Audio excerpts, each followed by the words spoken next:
মোরগের বা মুরগির রোস্ট আমরা বিভিন্নভাবে খেয়ে থাকি। রেস্টুরেন্টের স্বাদে এবং বিয়েবাড়ির স্বাদে কিন্তু এই দেশি মোরগের রোস্টটা রান্না করেছি। তো রেসিপিটা আপনাদের সাথে শেয়ার করলাম। আসসালামু আলাইকুম, যে যেখান থেকে দেখতেছেন সাথেই থাকুন।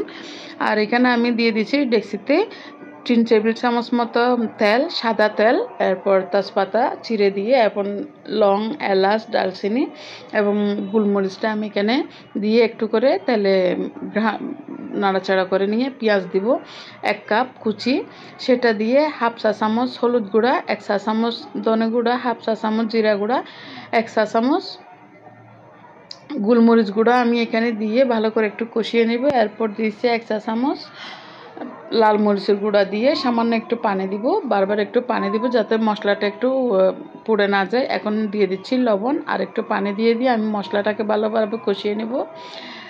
আর এখানে আমি মশলাটাকে অনেকক্ষণ কষিয়ে নিয়েছি। আর যেহেতু দেশি মোরগের মাংস, এটা কষাতে বা রান্না করতে একটু সময় লাগবে। সো এখানে আমি মশলাটা কষিয়ে এখন দিয়ে দিচ্ছি মুরগির রোস্টগুলা আগে থেকে পরিষ্কার করে ধুয়ে রেখেছিলাম। মুরগের মাংসটাকে আমি এখানে অ্যাড করে দিয়ে এখন নাড়াচাড়া করে কিছুক্ষণ সামান্য একটু পানি দিয়ে আমি কষাতে দিব 10 মিনিট মতো। 10 মিনিটের পর আমি ঢাকনা তুলে কিছু কাঁচামরিচ দিয়ে দিচ্ছি আর দিয়ে দিচ্ছি 1 চা চামচ আদা বাটা এবং হাফ চা চামচ রসুন বাটা এবং আদা বাটা দিয়ে আর একটু ভালোভাবে কষিয়ে নিয়ে আবার 5 মিনিট মতো এটাকে আমি সিদ্ধ করব।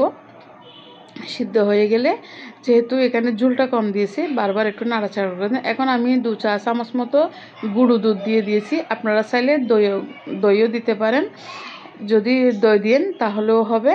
তো গুঁড়ো দুধটা দিয়ে আমি আরও 5 মিনিট মতো এটাকে সিদ্ধ করব মোরগের মাংস। সো এখানে আমি প্রায় এটা রান্না করতে আমার 20 থেকে 25 মিনিট মতো লেগেছে। মোরগের মাংসটা একটু শক্ত হয় সিদ্ধ হতে।